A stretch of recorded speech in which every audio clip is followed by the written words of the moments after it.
सबसे पहले मुझे याद है कि मोहन मते जी और हमने सब ने मिलकर महाराष्ट्र सरकार के पास ताजुद्दीन बाबा के इस भव्य निर्माण के लिए निधि मांगा था और हमने प्लान भी तैयार किया था। यहाँ का सांसद होने के नाते मेरे मन में जनता का तो प्रेम मिला ही है, पर उसके साथ साथ मेरे परिवार में भी ताजुद्दीन बाबा के प्रति एक श्रद्धा रही है। मेरी माँ और पिताजी भी यहाँ काफ़ी बार दर्शन के लिए आते थे। बाबा का आशीर्वाद केवल किसी धर्म के लोगों को नहीं था, वो पूरे मानवता के लिए था। और इसलिए बाबा के जो भक्त अलग अलग प्रकार के थे। मैं जब बचपन में चिटनिस पार्क के बाजू में जो बड़कस चौक जिनके नाम से वो बड़कस जी का मकान था, उनके घर में हमारे रिश्तेदारी भी थी, तो उनके पूजा घर में एक बहुत बड़ा बाबा ताजुद्दीन बाबा का बहुत बड़ी तस्वीर लगी थी। और तब माँ ने मुझे उनके प्रति पूरा इतिहास बताया था। बाबा के विशेष रूप से इसमें रघुजी राजे भोसले, ये जब हमारे नागपुर के राजे थे, वो भी विशेष रूप से बाबा के अनुयायी थे। और इसलिए स्वाभाविक रूप से हमारे इतिहास, संस्कृति और विरासत के रूप में ये बाबा का स्थान सबके लिए आदरणीय और पूजनीय था।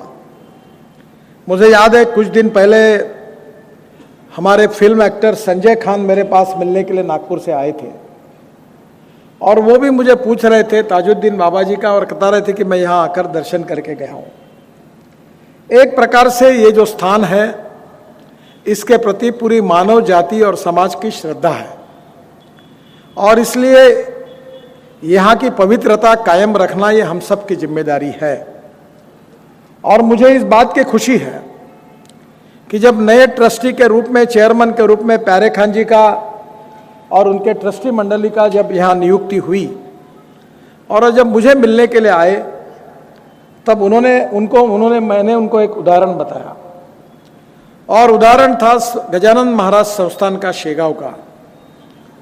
और जब भी इतना अच्छा संस्थान है वो कि देश में अच्छे संस्थानों में से एक है। और मैंने उनको कहा कि वहाँ के जो ट्रस्टी थे, अभी उनका देहावसान हो गया, उनका बच्चा काम करता है, पुरुषोत्तम पाटिल। तो मैंने उनको कहा कि मैं जब भी मंदिर में दर्शन के लिए जाता था तो मंदिर में मेरा सत्कार होता था, मैं चाय पीता था, पानी पीता था, पर पुरुषोत्तम पाटिल उस मंदिर में पानी भी नहीं पीते थे, चाय भी नहीं पीते थे। पूरे जीवन भर वो गजानन महाराज के संस्थान में सेवा करते रहे और उन्होंने जन्म भर में वहाँ पानी तक मंदिर में नहीं पिया। इसका उदाहरण मैंने प्यारे खान जी को बताया और मैंने उनको आग्रह से एक प्रार्थना की कि आप यहाँ काम करने वाले हैं आपके ट्रस्टी और मैं आपको बताता हूँ, भगवान के मंदिर में देर है पर अंधेर नहीं है। और मैं इस पर इसलिए विश्वास रखता हूँ कि मैंने भी जीवन में तय किया कि राजनीति या पैसा कमाने का धंधा नहीं है। और इसलिए करोड़ों के कितने भी काम किए तो भी हिंदुस्तान में कोई आदमी नहीं कह सकता कि मैं इनको जाके पैसे देके कोई काम कर सका। ना कोई कर सकता है, ना कोई आने की हिम्मत कर सकता है। पर मेरा अनुभव बताता हूँ, मैं बहुत कर्जे के बोझे में था, आज भी हूँ वैसे, पर जितना बोझा रहता है मेरे परिवार पर उतनी इनकम बढ़ती जाती है। क्योंकि ईमानदारी से काम करने वाले व्यक्ति को बाबा हो, हमारा भगवान हो, अल्लाह हो, आशीर्वाद देता है, कोई कमी नहीं पड़ता। ये इतिहास है।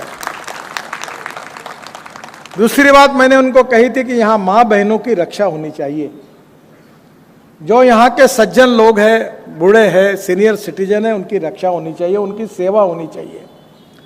जो दिव्यांग है, जो भीख मांगने के लिए काम करते थे, बेघर थे, उनके लिए बाबा के आशीर्वाद से हमने व्यवस्थाएं की है।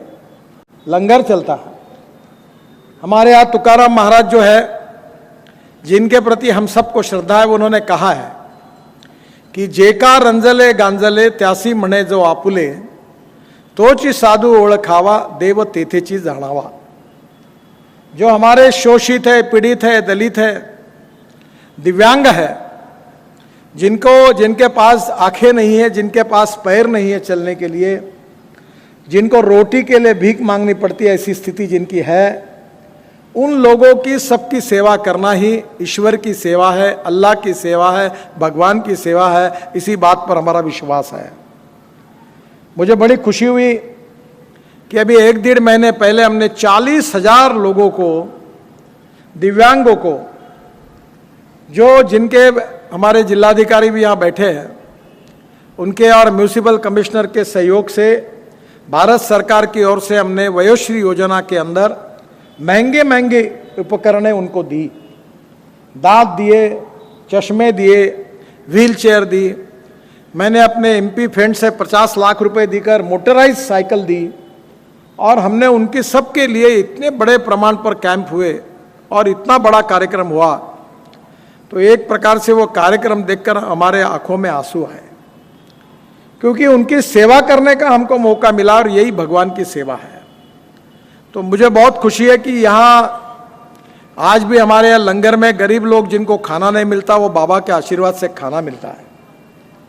मैं और एक बात कहूँगा कि ये प्रॉपर्टी जो है, ये जो पैसा आता है, ये बाबा का है, और जो इस पैसे से गड़बड़ करेगा उसका कभी नहीं भला होगा, वो चाहे कोई भी हो।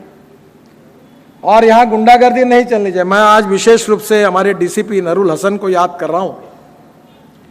और जब यहाँ गांजा, अफू, चरस, गुंडागर्दी चलती थी, तब मैंने एक बार नरुल हसन जी को बुलाकर कहा, देखो गुनहगार गुनहगार होता है, उसको जात पंथ धर्म भाषा नहीं होती।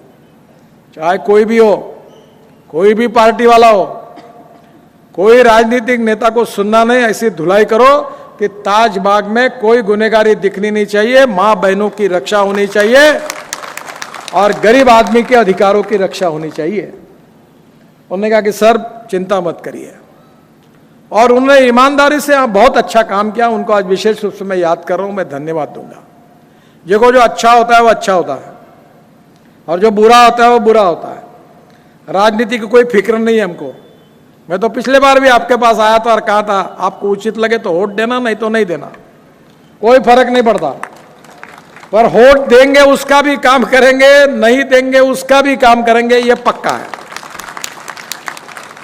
हमारे पेटी में जब मैं चुनाव तो वैसे 3.5 लाख वोटों से जीता, यहाँ पेटी में वोट नहीं पड़े ज्यादा। तो यहाँ गुलाब के हार बहुत बड़े बड़े पड़ रहे थे, फूल आ रहे थे, तो मैंने कहा चुनाव के दिन कहाँ चले गए थे। मैं मजाक में कहा था। वोट किसको देना आपका अधिकार है, मैं नाराज, हम उससे कोई नाराज नहीं है। हमारी सेवा, हमारी ईमानदारी कम पड़ी होगी, हम और सेवा करेंगे, आपका विश्वास जिताएंगे। और इसलिए हम जात पंथ धर्म भाषा की राजनीति हमको करना ही नहीं है। मैं तो मेरे घर पर कोई जात बात की बात करता है तो मैं उसको हकाल देता हूं। मैं इंसानियत की बात करता हूं, मानवता की बात करता हूं, सहृदयता की बात करता हूं, गरीब की बात करता हूं। गरीब भूखमरी जो गरीब आदमी है उसकी सेवा करने के लिए हम राजनीति में आए हैं। हमने कभी नहीं सोचा कि जब हमने इंस्ट्रूमेंट बांटे, अनेक मुस्लिम समाज के भी लोग आए, बौद्ध समाज के भी आए, सभी जाति के आए, और हमने ये, मैंने तो बिल्कुल तय कर दिया, मैं वैसे बोलने में बहुत साफ हूं कि जो देगा वोट देगा, नहीं देगा तो नहीं देगा। मैंने थोड़ी ठेका लिया जन्म भर आपका सांसद बनने का, और कोई नया आएगा। पर ईमानदारी से जो जब तक हूं तब तक सबके लिए काम करूंगा, जाति के आधार पर, धर्म के आधार पर भेदभाव नहीं करूंगा। चाहे कांग्रेस हो, चाहे बीजेपी हो, चाहे शिवसेना हो, चाहे एनसीपी, जो भी मेरा आएगा, मैं जनता का प्रतिनिधि हूं, उसका काम करूंगा। और मुझे इस बात की खुशी है, जब देवेंद्र जी को हमने ये बात कही तो 1 मिनट में उन्होंने इसको स्वीकृति दी, और ये इतना बड़ा निधि उन्होंने मंजूर कर दिया।